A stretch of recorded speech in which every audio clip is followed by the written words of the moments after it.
কাৰণতে স্বাক্ষৰ কৰা নহ'ব, কোনো কাৰণতে বনচাইনত স্বাক্ষৰ নকৰোঁ। কালি আমি সামাজিক মাধ্যম যোগেদি এইটো কথা স্পষ্ট কৰি দিছোঁ, প্ৰয়োজনত জেল, কিন্তু বনচাইন কৰা নহ'ব। এইটো একদম স্পষ্ট কথা, কালি আৰক্ষী প্ৰশাসনকো মই কৈ দিছোঁ।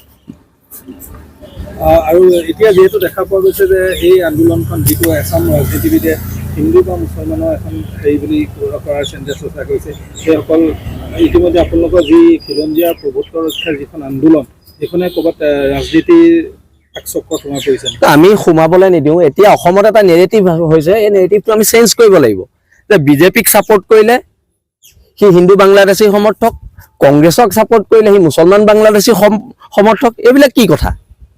গণতন্ত্ৰত এইবোৰ কি কথা? আমি কৈ আছোঁ খিলঞ্জীয়া আধিপত্যবাদৰ কথা, আমি কৈ আছোঁ খিলঞ্জীয়া ভূমি অধিকাৰৰ কথা, আমি কৈ আছোঁ ইয়াৰ পৰা বাংলাদেশী যাব লাগে, ইয়াৰ পৰা হিন্দু যাব লাগে, ইয়াৰ পৰা মুছলমান যাব লাগে। আমি নাই কোৱা নহয়। কথাটো যিবোৰ মানুহৰ মস্তিষ্কৰ উৰ্বৰতা নাই, সেইবিলাক মানুহে হিন্দু মুছলমানৰ কথা কৈ আছে। আমি কৈ আছোঁ বাংলাদেশী যাব লাগে, আমি হিন্দু মুছলিম যাব লাগে বুলি নাই কোৱা নহয়। এই কথাবিলাক স্পষ্ট। আমাৰ আন্দোলনটোক যদি বেলেগ বিপথে কোনোবাই পৰিচালিত কৰিব বিচাৰিছে, তেওঁলোকে কৰিব নোৱাৰিব, কাৰণ আমি একত্ৰিতভাৱে এখন সংগ্ৰাম কৰি আছোঁ। এই সংগ্ৰামখন বহিৰাগত মানুহৰ বিৰুদ্ধে, বহিৰাগত মানুহৰ অৰ্থনৈতিক আগ্ৰাসনৰ বিৰুদ্ধে। এই সংগ্ৰামখন বাংলাদেশী অৰ্থনৈতিক আগ্ৰাসনৰ বিৰুদ্ধে। আজি আমাৰ মাটি বাৰী সকলো বাংলাদেশীয়ে দখল কৰিছে, মাটি বাৰী সকলো বহিৰাগতই দখল কৰিছে। এনেকেতো নহ'ব। আমিতো কোৱা নাই যে ধিং কাণ্ডত দোষী কেইজন মুছলমান বুলি, আমি ধিং কাণ্ডত দোষী কেইজন বাংলাদেশী বুলি কৈছোঁ।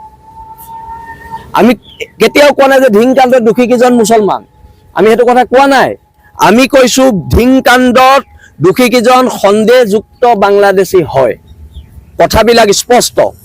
এতিয়া সেইদিনা হোজাইত এটা লম্পটে এজনী ছোৱালীক ধৰ্ষণ কৰিছে।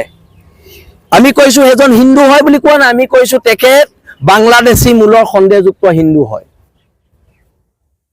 কথাবোৰ ডাইভাৰ্ট কৰিব নালাগে, কথাবোৰ ডাইভাৰ্ট কৰিব নালাগে। আৰু উজনি অসমত কোনো আমচুৰ দম নাই, কোনো বিশ্ব হিন্দু পৰিষদৰ দম নাই ইয়াত হিন্দু মুছলমানৰ কাজিয়া লগাবলৈ। যেতিয়ালৈকে আমি আছোঁ, উজনি অসমত হিন্দু মুছলমানৰ মাজত কাজিয়া নহয়, কোনো কাৰণত নহয়। এইটো আমচুৱেও লগাব নোৱাৰে আৰু বজৰং দল কিবা দল সিহঁতেও লগাব নোৱাৰে। সেইটো একদম স্পষ্ট কথা।